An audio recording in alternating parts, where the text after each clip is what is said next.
Well, this guy to my left has been a local favorite for a number of years. He just completed his LSU career on the mound with the Tigers with a record of 23-10. Not too shabby. It's Hilliard from Central High School. Thanks for being with us today. Yes, sir. Yes, sir. You know, in the post game the other day, you were talking about next year we need to do this, next year we need to do that. I was thinking, is he coming back for year 6? Can he somehow get another year? I don't think I can. Even if I really, really wanted to. You know, I've had a long, tedious path to success being at LSU for 5 years and getting to learn from a lot of the alumni and getting to pass down that knowledge to younger players. So I feel like I'm at that point where I'm content and I feel like I've left my legacy. So it's going to be exciting to see what the coaches do new next year and the new players and how the Tiger standard is going to affect the team next year. We joked you'd already been part of 2 senior days, right? We couldn't make it 3, right? But so much to talk to you about, but since you mentioned that, I mean, Coach Maneri, obviously you played for him, and then Coach Johnson comes in. This is his first year. Anytime there's a new coach coming in, there's a transition, there's some growing pains, there's some bumps in the road. I mean, talk to me about what did you see out of this past year from Jay Johnson and his staff, and what do you think, what will it be moving forward? I saw a lot of preparation from the mental standpoint of baseball, something that I've never practiced or had much experience with. I was just blessed with a good feel of being mentally there and locked in once I crossed the white lines. He just helped me sharpen those instincts and sharpen my ability to go deeper than what I had normally been comfortable with. Jay brought a new energy to the team. Maneri definitely left on a really good note, and I'm appreciative for everything him and his coaching staff did for me. The recruiting was amazing. You know, coming to LSU as a 17-year-old kid, 16-year-old kid, it was everything I dreamed of it being, and I got to come here and fulfill my dream. And with a twist to it, you know, a lot of kids, they come to college and they're not expecting to be transitioned to a new coach once they reach that age limit. But I got to experience that, and that's something I'm grateful for, and I thank the Lord for that. And I got to meet more teammates from a different college came over. Jacob Berry, Riley Cooper, Bryce Collins, and I'm so grateful for that. Got to meet a lot of other JUCO guys that I wouldn't have gotten the opportunity to meet if I would have left last year, and I'm very grateful for that, and don't regret any decision that I made. Coach Johnson in Hattiesburg at one of the press conferences was talking about, you know, what was expected of you guys with him taking over, and he mentioned, like, in September when it's raining every day, we're not just going to bag it because it's raining. You know, we're either going to come back late at night or we're going to get up at 5:30 in the morning or whatever, but we're going to get our work done. And we would hear about that during football season, that the baseball team is really working hard, and he's got them, you know, living up to a new standard, you know, a high standard and whatnot. So that'll just continue, and I would imagine, since so many guys went through this one year, going into the next year, they'll kind of know what to expect. Yeah, I wasn't expecting it, but we definitely got in and got our work done during some Saturday football games, and that was something new to me. I wasn't really too conflicted about it, but we got to watch the game on the board while we practiced, and I thought that was pretty cool. As long as we were taking that everyday approach of getting better at 1% each day, and I felt like that contributed to a lot of wins over the course of the regular season leading to the postseason. If we could have had a little bit more consistency at the postseason, which is what everyone wants, feel like we would have had a really good chance when we came out of that regional. But just like everybody in the world knows, baseball is a weird game, and the best team that plays the best on that given day, they're the ones that's going to move forward. So you tell me that some days LSU was playing a football game in Tiger Stadium across the street, and you guys were practicing watching it on the screen? No tailgating for you guys that day, right? No. Had to meet your responsibility as an LSU baseball Tiger. Well, that's certainly real interesting. And looking at your numbers, over the last 2 years, you were 13-1 on the mound. I think if we throw out that second year, I think you were 0-4 your second year or something. You were injured or you were coming off an injury, but everything else was just a stellar record, especially these last 2 years. Yeah, as much as it pained me that I got hurt and I couldn't contribute to pitching in the regionals in Oregon my freshman year, and then leading to that postseason play. I couldn't do anything about it. I couldn't sit there and be in my feelings, so to speak, or feel bad about myself. I just had to get back in the gym, work, and get in with Corey, and he got me back right. Leading to that next year, that sophomore year, I mean, my mobility wasn't as good as it was, but I found a way to fight through it and learn to pitch off just my fastball at many points throughout that season.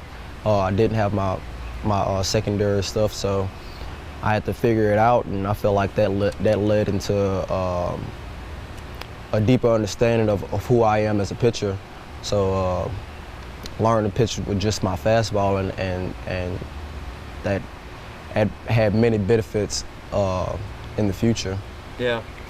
What was it like for you this past year? Because, we watched those Friday night LSU guys in the past, the Alex Langs, the Aaron Nolas, the guys that, you're supposed to throw, 95, 100 miles an hour, whatever, and have this electric stuff. But, you proved to be the best option that LSU had to go to the mound. And Jay Johnson said, well, in the future, we may get a guy like that, but Michaela is doing everything in his power for us to win these games and to go out here on these Friday nights when you get your biggest crowds of the weekend typically on that Friday night game, right? Yes, sir. And you're stepping on that mound. So what was that like for you? I knew I wasn't going to blow my fastball past anybody, but I have a lot of movement on my fastball, and I can locate it very well. So just knowing that I could do that and toning my fastball with my curveball and work it off of my slider and changeup, I had a lot of success. And every time I step on the mound, it's an opportunity to get better. So I was looking for different ways that I could mix in different pitches and reading the body language of the hitter in the box, building off of the team's energy, knowing where we're being shifted and where to place balls to get ground ball outs or double plays. So just knowing all of that and having that experience from the past 5 years definitely played into that success. Knowing myself as a pitcher, everybody wants to throw 95 plus, but sometimes you don't have that, so you got to figure out other ways around that. And watching pitchers like Alex Lang and the Jared Poches and older alumni, I looked at myself as that Jared Poche, and I have a heart of a Tiger, and I know what I could do out there on the mound. So I gave my team the best chance for success. It was just getting outs. Yeah, and that stuff that you had that moved, the 12-6, as they say, and the bottom falls out, and those guys just swing over it, and miss it. That was really your pitch, huh? Mm-hmm. I had a lot of bite on it, and I got back where I was my freshman year. For a while, I thought I fell off, and I couldn't find it. But sooner or later, I got a hang of it, and I think it came more towards the middle of last year's season. Yeah. And then I built off of that until we faced Tennessee, and that's when it really came to me. And there was no second guessing it. I could just throw it anytime I wanted. So that was pretty cool. Yeah. Hattiesburg, you guys go over there and you spend 5.5, 6 days in Hattiesburg at that regional, and there's the Kennesaw State game on the Friday where you're losing 11-4 and you score 10 runs in the bottom of the 8th and come back, and then the Southern Miss game on Saturday night, you're losing 62 going into the bottom of the 9th. You guys come back and win the game in extras, and just felt at that point, you only need one more win to get out of the regional. Southern Miss would need 3. It just felt like you guys were in the driver's seat. It didn't go that way. How have you processed that whole experience a few days later? I think we started off amazing. We came back in those first 2 games and made a real I don't know how to put it. Statement? Yeah, we made a real statement showing that we could come back in those late innings and the games that 11-3. So, moving on from that, we just had to finish the deal, and we didn't get to do that. In postseason play, you can't let teams hang around. You gotta finish the job and be able to move on to the next step of the process of getting to Omaha. Yeah.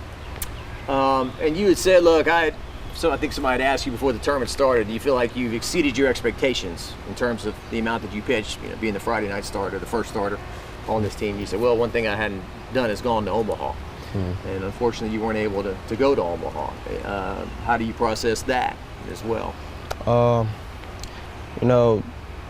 It wasn't in the cards. That's how I feel about it. I prayed every night that God would bless me with the opportunity to go to Omaha and pitch out there, but it wasn't in the cards, and I'll just have to look forward to the next step in the process of becoming a great and leaving LSU, making sure that that those young guys did pick up on everything that I was telling them of what it takes to be a great and be successful, and how to keep yourself mentally prepared at any given moment to take these opportunities to go and be successful.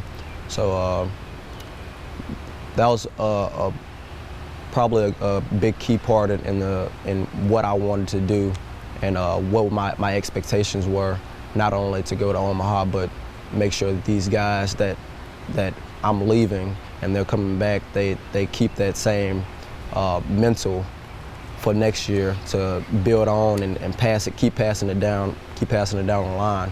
It's almost like holding the rope, so to speak. Yeah. You know what I'm saying?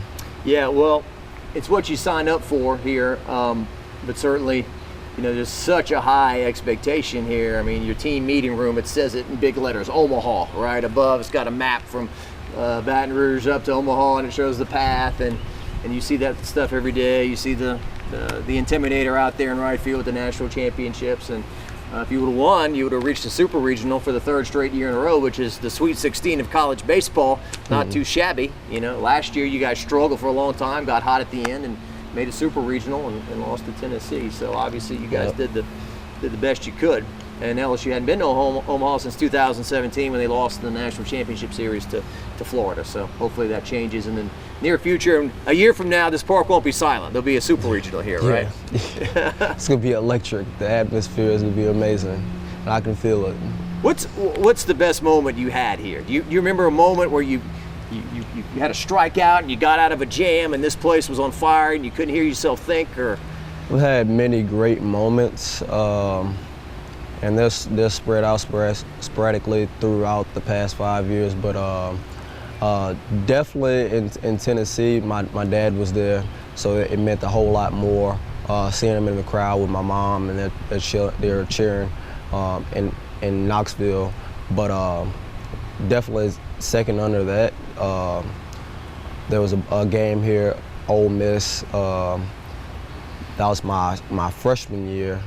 And I pitched really, really well that game. I can't remember all of the details in the stat line, but I did get a good bit of strikeouts. I think I left off at seven strikeouts and handed the ball off knowing that my teammate was going to finish the game. And we ended up winning that series 2 out of 3. But that next game, Sunday, we came out and we weren't on top the whole game, but we ended up coming back, and I'm pretty sure it was that comeback game where we hit a few home runs to tie it up and then walked it off. Was it your freshman year at Auburn against Casey Mize? Yes, sir. You go 7 innings? 7 innings, 8 strikeouts. Did you go up 2 runs or 0 runs? 2 runs. 2 runs. You guys won the game, and here's this freshman who's you're still listed at 6 feet, 150 pounds, by the way. 5 years later, have you not gained a pound, or are they just copying and pasting your numbers there? I think they copy and paste. Definitely copy and paste. Okay. All right. Well, that'd be a minor miracle. A guy goes to college and doesn't put on a pound in 5 years, but yeah, I just remember that start that night. Their big prospect, and here's this freshman from LSU, and you went head to head with him for the SEC tournament there. That's another moment in my career at LSU where I built off of that and remembered specific things in that game that made me so great, and I carried it on with me, basically carrying the torch and passing on certain aspects of that game to other guys to give them a visualization of what they could do on the mound, and it definitely helps build character and just knowing that I was able to do that against it was 1-1 in the draft, a really good pitcher, and go out there and duel as a freshman, knowing that I have that underdog mentality.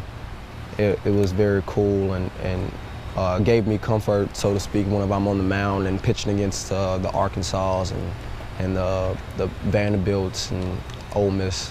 A small ballpark too. I mean, they can score some runs if they get the ball up in the air, right? They got the green monster out in right field, and it's kind of it's a quirky place. It's a cool park. I like it. But you mentioned your father a moment ago. We coming up on the 1 year since he passed? Yep. 1 year. Literally 1 year, almost exact day. That was on a Tuesday, so it'll be next Tuesday. Yeah. Certainly it's a very personal topic for you. How, things like that happen. There's different paths you can take, right? There's the path of anger and this shouldn't have happened, and that, and then there's the how do you take the other path of trying to find some grace, trying to find some strength in that as well. I mean, what have you gone through in terms of that, in terms of trying to deal with it? First, I was just in shock that could have happened, because obviously for any 20-year-old young guy like myself, that's the worst thing that could possibly happen. One of your parents leaving you so early. But we have a really big and tight-knit family on both sides, my dad and my mom's side, and they took us on the arms, and we mourned. We mourned so much, and it made us closer, obviously, when someone so loved leaves so early, and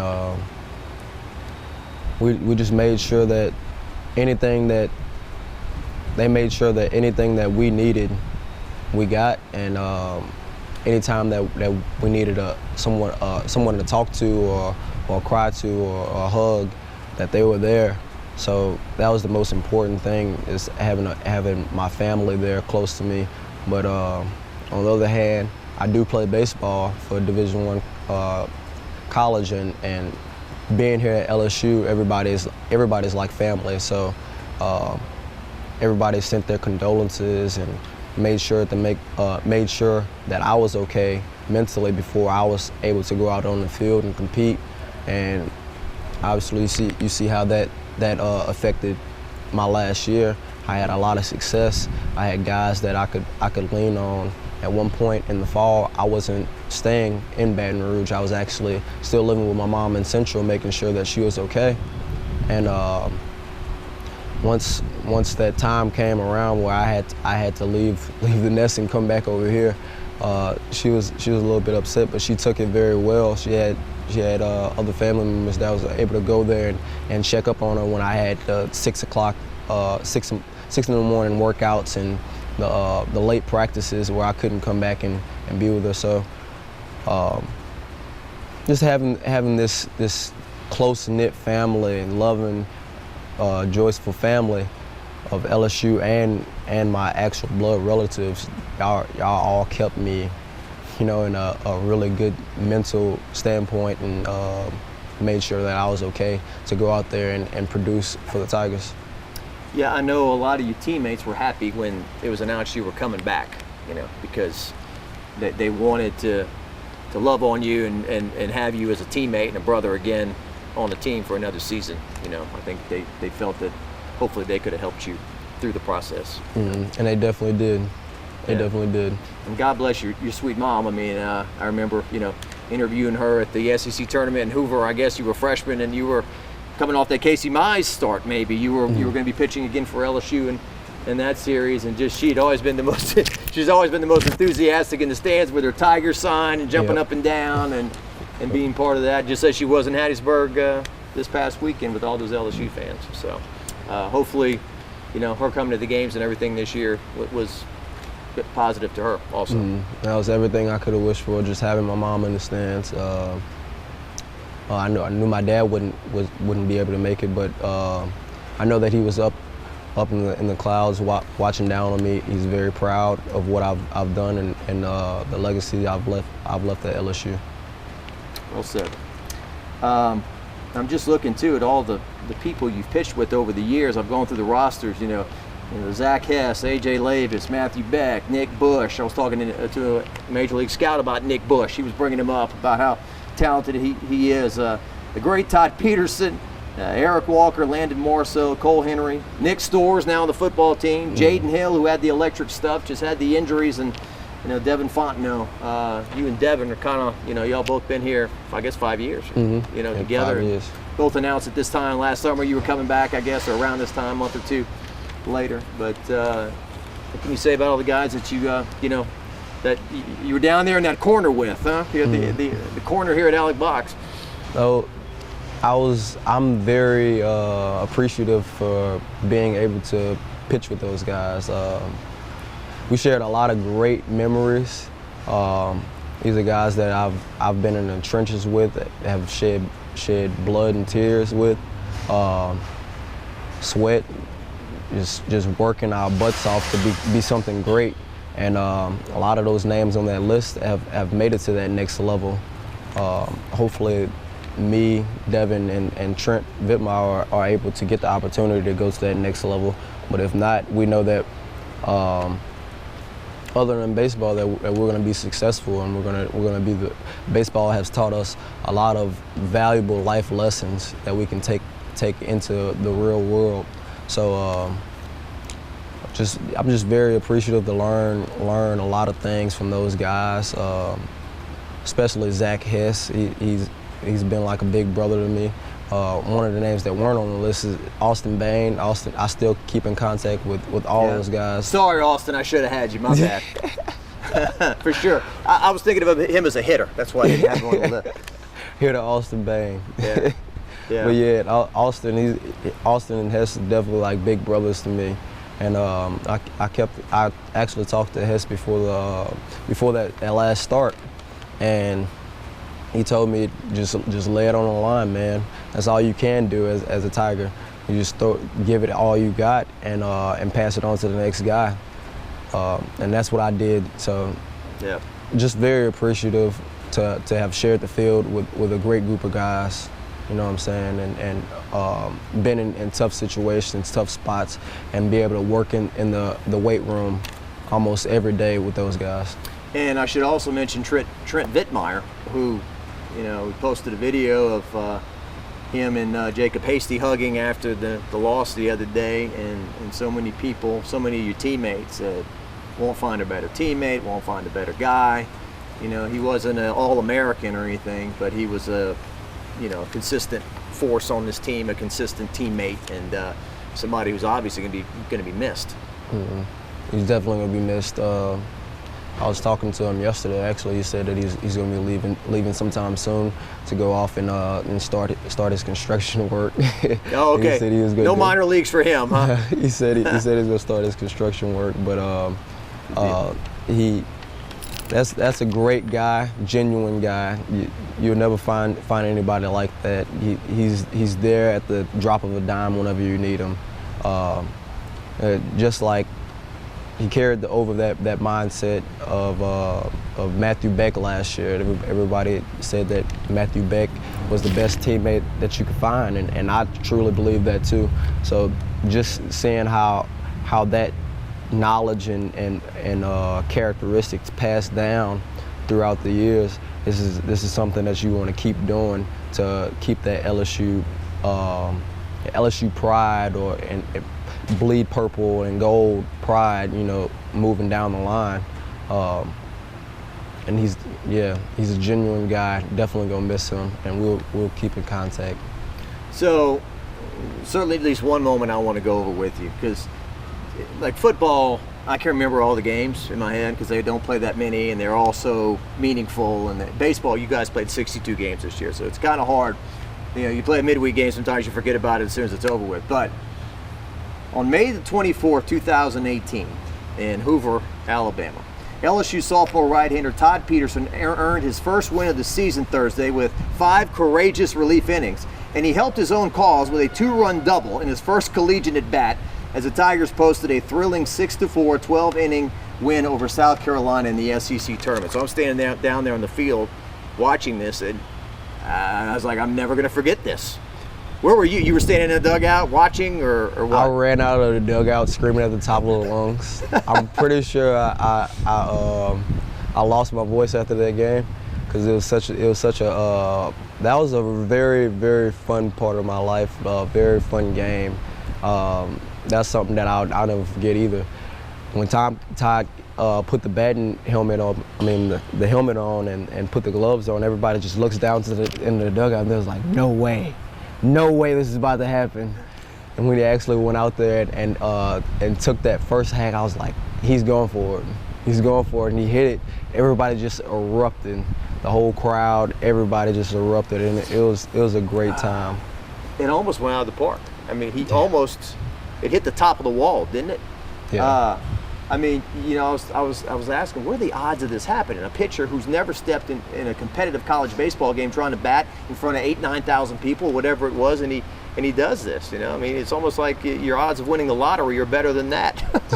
It just made it that much more interesting that he was going up to bat, and all throughout the year we had been begging Coach Maneri and Coach Dunn to hit BP. We wanted pitchers BP one day, and we never got it, but Ty got his chance to go out there and show what he could do, and he definitely did it. He represented the group, right? You all shared in that moment with him. And I think some people were joking at Media Day the next year, will he bat again? He's like, no, he's going to retire with a 1-in-1. He 1-for-1 in his career, and that's going to be it. And real quick, I remember the next day him walking in the stands, and all these kids, like wearing Alabama shirts, Auburn shirts, Florida shirts, whatever, coming up to Todd Peterson wanting autographs. He had become an overnight sensation with it at bat and everything. So that was something to remember. On a more serious note, over the years there's been efforts to get people of color more involved in the game of baseball. There's been tournaments. Inner city, major leaguers and other coaches will go to the inner city and try to get kids to play baseball more. We know about Roger Cador and all the great work he did at Southern and what they do at Southern. As a person of color playing, do you feel like, hey, there could be a kid sitting on the couch watching and he can say, hey, I can go to LSU because I see Mikhail Hilliard doing that, or what importance did being a person of color playing at LSU mean to you? So over the course of 5 years, I've had many young black kids that play baseball coming up to me and saying that I'm their hero, I'm their superstar, and just wanting to pick my brain of what I did to get to this point. And I sat down and I made, no matter how I felt in the moment, I could be disappointed from a loss, anything. I made sure to sit down and let them know the steps to get to where I am today. And it's been a long journey, but through growth and maturing, I was able to make sure I had that discipline to get good grades in school, good enough grades to get to LSU at the least, and training every day, perfecting my craft. And obviously I have a God-given ability to throw a really good curveball, but just making sure that I took those small steps and getting, like I said earlier, getting 1% better each day, and not straying from that path, because in life there's a lot of things hitting you at once, especially growing up. In high school, I had football coaches who wanted me to go play football, basketball team wanted me to try out, and all these different things, track team. But obviously my number one love was baseball, so I had to cut out all the other sports and make sure that I was getting everything that I could get done in each day, dealing with baseball done. Yeah. Well, and it's they used to say years ago that the country club sports, quote, were like golf and tennis, and those were the sports that the rich kids played or whatever. And then you hear, no matter white, black, whatever. I mean, this travel ball and baseball is expensive sport for a lot of people. They can't afford it, And so those are the challenges now of trying to play baseball. So, and being older, I'm definitely how you were talking about Roger Cador, helping out in the black community for younger players to get into baseball. Over the course of the next 5 years, I definitely plan on trying to get something together, put together foundations and things like that in Baton Rouge to bring other ethnicities into this sport of baseball, because it's such a fun sport, and like you said, anybody can play it, no matter you're white, black, Mexican, anything. So I definitely plan on trying to set up events, camps and things like that around this area. That's given so much back to me and helped me grow up to the person that I am today. So I definitely plan on trying to figure something out to where I can get sponsors and things like that. Maybe even do a camp here if they'll let me. Awesome, man. Well, I'm sure people will put their arms around that, and certainly be excited if you let's say if, it's not like you are. When you do those things. Yeah. Those would be great to see. Yeah, it is a beautiful game, isn't it? Yeah. I mean, sometimes people say, oh, it moves too slow, blah, blah, blah, but there's certain, like Skip Burtman said many years ago, the fastest guy in the world, Usain Bolt, can't outrun a ground ball to the shortstop, right? Yep. I mean, we were talking about it last night at a Baton Rouge Rougarou game. Some of the former LSU guys were standing there talking about, like, how did they know to make it 90 feet? Like, that was the perfect length, between the bases and everything to do it that way. It's just a beautiful sport, man. And pretty sure back in those days they didn't have exact measurements, but just playing the game every day and having fun out there, sooner or later they got it right. Yeah, and just the velocity of these pitchers, it's the pitcher's about 60 feet away, right? Mm-hmm. So we were joking the other day, Raiselman throwing 98 or whatever. It's like, can you imagine a car like coming at you from 60 feet away? I mean, how do these guys even see a baseball to even swing and connect? It's such a small baseball versus a car moving at that speed. Well, that's true, yeah, but yeah, it's like an aspirin, huh? Yeah. Coming there. Well, Mikhail Hilliard, Mooch, they call you, right? Yeah. Where'd that come from again, by the way? How long have they been calling you that? My family started calling me that when I was, I want to say like 5. Moochie Norris was a basketball player, and he came to Anna T. Jordan in Scotlandville, Baton Rouge. But I used to run around with a big bat, and he would toss the ball to me all the time at the field while my brothers were playing, because I couldn't stay still. I'd just be running around hitting everything with the bat. And I actually hit the ball right back at him, and he said, Mooch. And it just stuck from there. My dad said that in that moment, and it just stuck for the rest of my life. And then it obviously gets passed down. So all my teammates start calling me that now, and yeah, that's my nickname. So the next step, do you feel like going through the minor league battle, or do you think you're gonna hang up your cleats, or what are you thinking? Still thinking about it. I'm definitely gonna put my name in there, but I'm still thinking. I haven't made a definite decision yet. Yeah. Well, no one's saying you can't make it to the majors. So it's just those early years when you're riding a bus and staying in some hotels that aren't that great and playing in front of 100 fans. Those are the things. Those are the growing pains of moving your way up, I guess. But if there's anyone that can do it, it's you. And you're a true LSU Tiger and true Baton Rouge guy through and through. Thanks so much, man. Thank you. Enjoy talking to you. Yes, sir.